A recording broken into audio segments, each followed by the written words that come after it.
While sporting sleek and streamlined looks, and capable of 125 miles an hour, the Class 180s are units that have never truly found a home on the British rail network, due in part to their small numbers, but also a pervasive string of technical problems that resulted in either their late introduction or early withdrawal, the orphaned units having worked for no less than 6 rail companies since their introduction.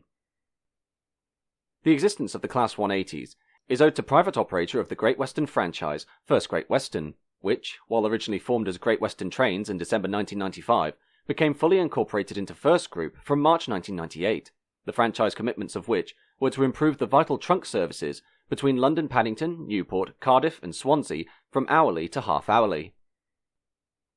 Although First had inherited the largest number of high-speed trains, or HST sets, with 86 Class 43 power cars leased from Angel Trains, there weren't enough to improve the South Wales services, while all other non-FGW HST sets were employed by other franchises, and introducing more loco haul diagrams with 95-mile-an-hour Class 47s and Mark II coaches would not have met the requirements to provide a 125-mile-an-hour service, although the proposed Class 67, which could attain 125 miles an hour, was briefly considered.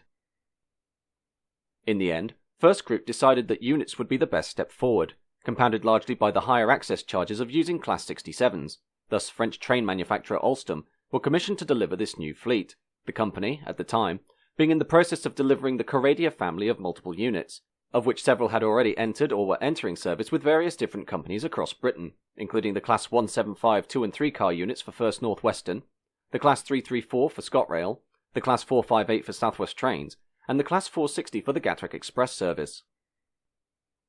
The prospective unit for First Great Western took many of its underpinnings from the Class 175, with 14 5-car units, designated Class 180, being ordered at a cost of £70 million, the class differing from the 175s through the use of higher power Cummins QSK-19 power plants producing 750 horsepower each, driving the sets to a top speed of 125 miles an hour, coupled to Voith hydraulic T312 transmissions, the only diesel-powered high-speed trains in the world to use a hydraulic system. Built by Alstom at their factory in Washwood Heath, Birmingham, the Class 180s went under the name Adelante, and were stylish-looking machines with their streamlined cabs, quickly being touted as a potential rival for high-speed multiple-unit designs against Bombardier's express units, the Class 220 and 221 Voyagers that had been ordered by Virgin cross-country. However, aside from initial delays while a new Automatic Train Protection System, or ATP, was developed in response to the Southall and Ladbroke Grove crashes of 1997 and 1999, production of the sets was a slow process, and while the formal launch of the first unit was undertaken on April 18, 2000, which coincided with a major refurbishment of the First Great Western image from its original green and gold livery to a primarily purple look, often dubbed the Barbie livery, the actual building of the units, as well as certification for testing on the main line and for passenger carriage, wasn't approved until December of that year. While Alstom proposed an entry into service for the sets of May 2001, problems of vibrations with certain parts of the train's structure, most notably the horn grills above the cab roof, meant this date was missed, and by autumn 2001, rumours were circulating that First Great Western planned to drop the Class 180 in favour of Class 220 Voyagers, a speculation vehemently denied by First Group. After a year's delay, the Class 180s began working on the Great Western Main Line between London, Paddington, Bristol and Cardiff from December 13, 2001, with service patterns soon expanded to the Cotswold Line towards Oxford and Worcester, while also including a late afternoon train, usually formed of 2 5-car sets coupled together, that ran to Exeter St David's, and then emptied to Plymouth's Lara depot for overnight servicing, before returning to London the following morning with a peak-hour express from Plymouth. Problems continued to persist though, including general reliability for the mechanics, but also a safety concern regarding the passenger doors shutting too quickly, potentially trapping people inside. These many issues adding to FGW's tarnished reputation, alongside signal and trackwork maintenance problems that caused severe delays, and a ticket price scandal that almost resulted in legal action being filed by passengers against First Group, together with calls for the firm to be stripped of the franchise. While a £63 million investment improved the reliability of the Class 180s, First chose instead to axe their continued use of the trains, opting to purchase HST sets from Midland Main Line, most of which were comprised of redundant Virgin cross-country sets that had been hired for use on the Project Rio relief service between London St Pancras and Manchester Piccadilly.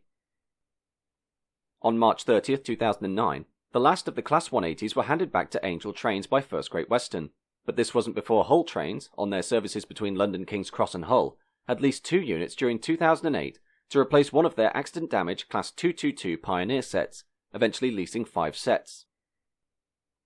Elsewhere, 2 ex-First Great Western Class 180s were taken up by the newly founded open-access operator Grand Central in order to supplement their fleet of 6-car HST sets on services between London and Sunderland, later allowing the company to open up new rail corridors to Bradford once they had leased another 3 sets in 2009. In December 2008, 3 Class 180s were taken up by Northern Rail to increase capacity on the Blackpool North to Hazelgrove and Manchester Victoria commuter services via Preston and Bolton, while plans were also made by Virgin Trains West Coast to hire a set to replace a written-off Class 390 Pendolino set after the Grey Rig derailment of February 2007, and National Express East Coast to introduce 9 units on a new service to Lincoln, but neither proposal came to fruition. Eventually, Northern would hand back the Class 180s in November 2011, after receiving a series of ex-London Midland Class 150s, with 5 units returning south to First Great Western in order to work the Cotswold line between London Paddington, Oxford, Worcester and Great Malvern, commencing on May 28, 2012. Restarted Class 180 operations with First Great Western continued until 2017, whereupon the arrival of the Class 800 bi-mode sets replaced these trains on long-distance services, the 5 sets moving to Grand Central and thereby replacing their small fleet of HSTs, while Hull Trains, upon receipt of their own Class 802 units, sent their fleet of 4 Class 180s to East Midlands Railway to replace HSTs and supplement Class 222 Meridian units on trunk services between London St Pancras, Leicester and Derby. Overall, the Class 180 sets, while efficient, fast and flexible trains, were ruined by their poor reliability, and what was meant to be the new face of First Great Western instead became an embarrassment the company struggled to shake. For the future, it's uncertain as to how long Class 180s will remain in service, as more companies propose the use of Class 800 bi-mode trains and electrification, but for the time being, the 14 units of Grand Central and East Midlands Railway have settled into a comfortable niche on the British railway scene, providing much-needed support for the wider intercity service.